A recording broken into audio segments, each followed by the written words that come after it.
another unit on drama. Last class, we had a little bit of practice with the human condition and looking for that human condition in trifles, which will help you out. Okay, it's pretty much the same thing, but it's a little bit more challenging just to get used to the format of the play and to try to let your imagination go and to see the events that are happening, because there isn't that present narrator in the language. That space of the narrator gets taken up by the actors when we're looking at drama. They kind of fill in the blanks for you. So that's why it's easier when we do the reading of Othello to have the dramatized version as you're reading the text. It really just kind of helps to kind of fill in the blanks, especially when the language is as old as it is in the Shakespearean text. Okay, so that just gives us a little bit of practice, but the kind of colloquial use of the word drama is when we're kind of talking about drama with our friends and what have you. What do we talk about when you say someone is a drama queen or likes to have a lot of drama in your life? What do you? Emotions. Confrontation. Emotions, confrontation. What else? It should be on Jerry Springer. We can be on the Jerry Springer show. Awesome. Yeah, great. Okay, yeah, to the extreme. Okay, and like when we saw with watching the movie version of Othello, that's something that could end up on Jerry Springer, right? That's kind of like the Shakespearean equivalent of the Jerry Springer show, right? So we have this kind of intense plot that occurs, right? And we have interesting characters that kind of come along and add more information, right? Okay. So the big ones are conflict, emotion, okay? A lot of times when we talk about someone who has a lot of drama in their life, there's also kind of a lot of irony that takes place, right? That this is like a self-inflicted turbulence.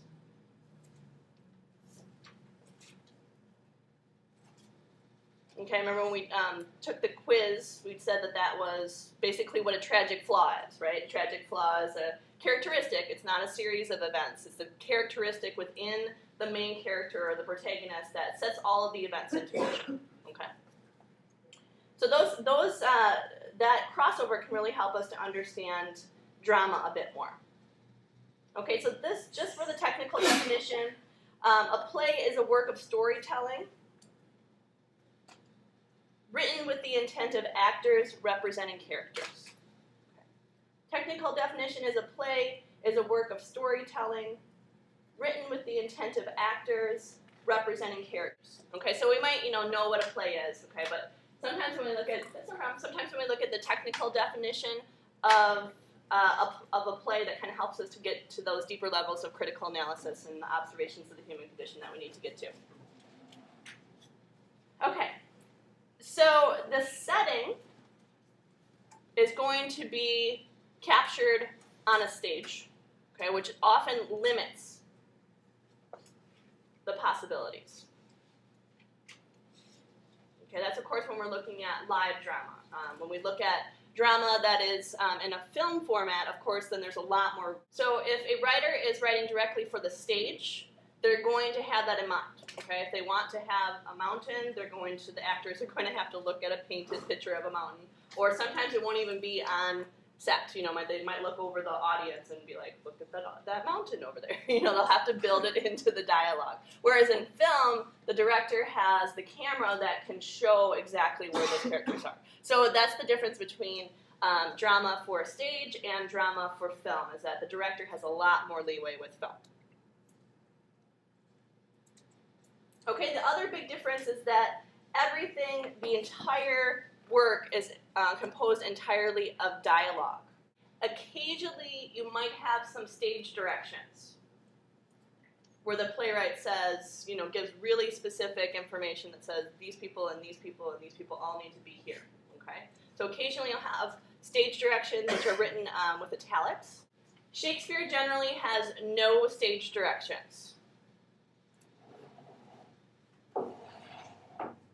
Okay, and the reason behind that was simple, is that he was there. He wrote for his theater, and then he was there during the production, and so if things weren't going the way that he wanted them to go, he just directed them and told them what to do. And there's no reason to write it down. He has it clear in his head. Okay. The product of that has been that a lot of times there will be modern adaptations of Shakespearean plays. Okay, several have been made into movies. Romeo and Juliet is a great example from the 90s. Hamlet was another recent one that's from this decade. So people are constantly revitalizing Shakespeare, and you can set Shakespeare in the traditional format, okay, which is what we saw with Othello, the film version that we watched. Or you can have a modern adaptation of Shakespeare too.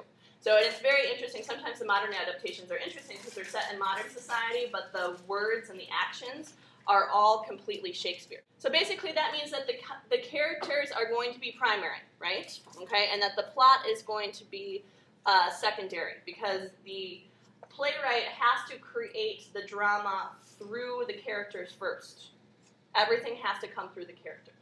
So the characters are primary and the plot is secondary. And that's just the nature of the play, because the characters have to create the conflict, okay, the rising action, the climax, the denouement, and then finally the resolution, like we talked about with that diagram. Okay, so you can use the same diagram that we did for the short story, okay, so that same diagram of the plot can also be used with drama. If we look at this with Othello, we have the initial conflict, right? Desdemona goes against her father's wishes and marries Othello. Pretty huge conflict right at the beginning. Okay, that's how we enter the scene, is with Iago and Rodrigo trying to wake Desdemona's father. Okay, so that's pretty interesting right off the bat. Okay, then we have the rising action, which is kind of like Iago with him being a puppet master, right? And all the things that he does to make everything fall into place. Remember when we talked about this in terms of the novel, when you have a longer piece, the crisis or the climax can be debatable. Okay, most of the times it's when considered when Othello actually decides to kill Desdemona. But again, you could make a debate in your paper that this is actually the turning point, okay, rather than this. Then you have a little bit of the falling action. Okay, there's a lot that happens after Desdemona actually is killed, right? We have the whole settling of different pieces of information. Even though we don't know Iago's motivation, we have a lot of the falling action. And then we have the resolution, which in tragedy usually is the same. Everyone's dead. Okay, at least Shakespearean tragedy. Well, you'll always have multiple characters who have died, but you're always going to have a clear point of order at the end. In Othello, it makes sense. Ledvicchio, Desdemona's cousin, has come in to give some news from the state in Venice to kind of update them as to what they need to do when they're off on the island of Cyprus. And so he has the authority to take over and to make sure that there's a clear point of order. You'll see that happens in every Shakespearean tragedy. And the reason for that was that he basically didn't want to get killed. Okay, because there was a lot of times, if you look at Macbeth or Hamlet, the kings and basically everyone in line for monarchies will be dead. It's just something that happens as part of the tragedy. But then you'll have like another prince from an outlying land just happens to kind of come in at the end and can rule the kingdom. The reason for that is because if Shakespeare didn't kind of build that into his plays, he would have lost his head, because it would have been absolutely illegal, and it would have been just treasonous for him to suggest that people could rule on their own, that there always had to be this clear hierarchy of succession, so to speak.